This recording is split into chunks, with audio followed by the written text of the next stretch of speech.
Welcome to Daily Papers, the podcast where we break down fascinating new research into bite-sized pieces for your brain. Today, we're talking about large language models, or LLMs. These are the AI systems behind things like ChatGPT. They can write poetry, compose emails, and even generate computer code. They seem incredibly smart. But have you ever noticed them making really simple, almost silly mistakes?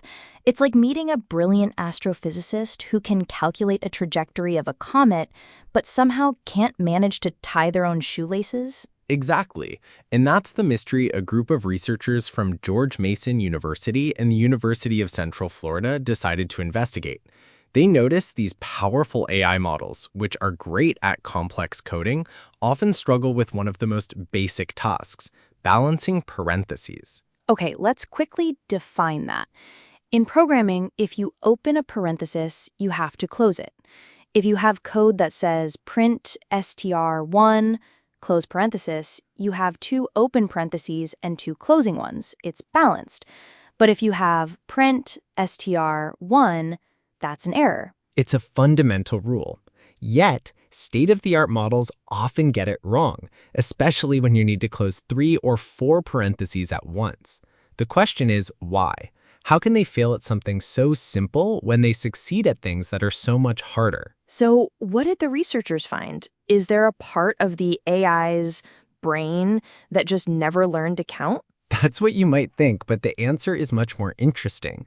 They found that the models do have the ability to solve the problem correctly. The problem isn't a lack of knowledge, it's a problem of interference. Interference? Like a bad radio signal? That's a great analogy. Imagine the language model is not one single mind, but a giant committee meeting. Inside this committee, you have thousands of little components, and they all get a vote on what the next piece of text should be. Okay, I'm picturing a huge boardroom inside my computer. Perfect. Now, the paper reveals that within this committee, there are some very competent members. The researchers call these sound mechanisms. These are the experts. When they see 3 open parentheses, they raise their hand and say, "We definitely need 3 closing parentheses here." They are almost always right. But if the experts are there, why does the model still make mistakes? Because there are also a lot of other committee members, what the paper calls faulty mechanisms. These guys are noisy, unreliable, and easily confused. They might shout, "I think it's 2 parentheses or maybe 1, let's just suggest both." They introduce a lot of noise and bad suggestions into the discussion. Ah, so an error happens when the noisy, confused members of the committee manage to shout louder than the quiet, competent experts. Their bad advice overshadows the good advice. Precisely. That's the title of the paper in a nutshell. Failure by interference.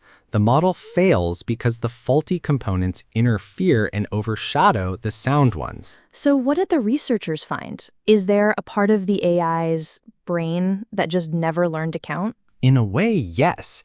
They used techniques to peek inside the model and see which components were influencing the final decision. They looked at 2 main types of components.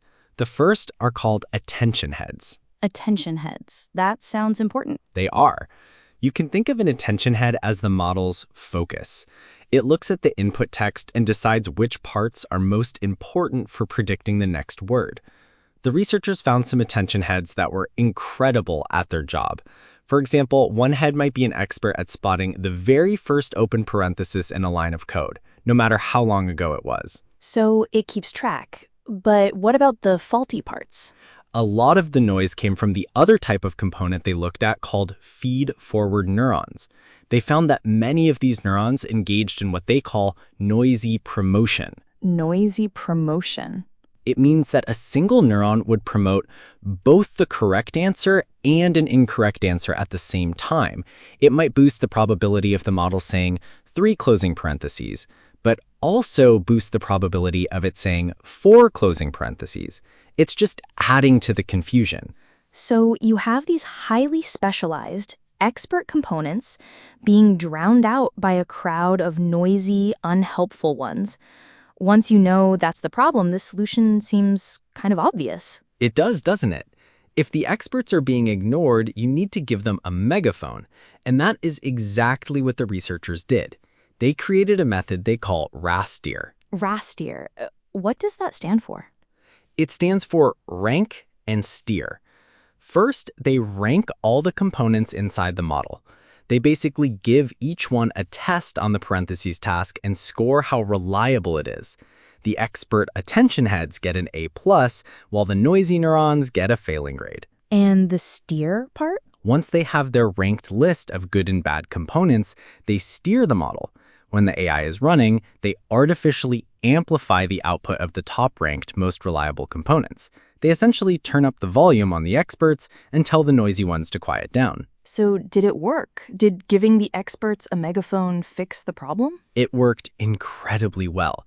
For some models, their accuracy on the most difficult parentheses task jumped from a literal 0% to nearly 100%, just by amplifying the right voices that were already there. That's a huge improvement.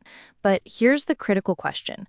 Did this special fix for parentheses break the model's ability to do everything else? Did it become a one-trick pony? That's the best part. It didn't.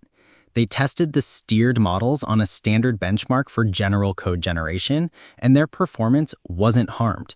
In fact, for one model, its overall coding ability actually improved by over 5%. Wow. So they made it better at the simple task without making it worse at the complex ones? Yes, and they even showed that the RASTER method works for other tasks too, like simple arithmetic. It boosted performance there by up to 20% in some cases. So the big takeaway here seems to be that when an AI fails, it's not always because it's missing the necessary knowledge. Sometimes the right answer is in there somewhere, but it's getting lost in a sea of internal chatter and interference. Exactly. And this research shows that by understanding the internal dynamics of these models, by doing a kind of AI microsurgery, we can develop targeted fixes that make them more reliable and accurate without needing to spend millions of dollars retraining them from scratch. A really clever way to find the expert voices in a very, very crowded room. A fascinating look under the hood of how AI thinks and fails. And how we can help it think a little better. Thanks for tuning in to Daily Papers.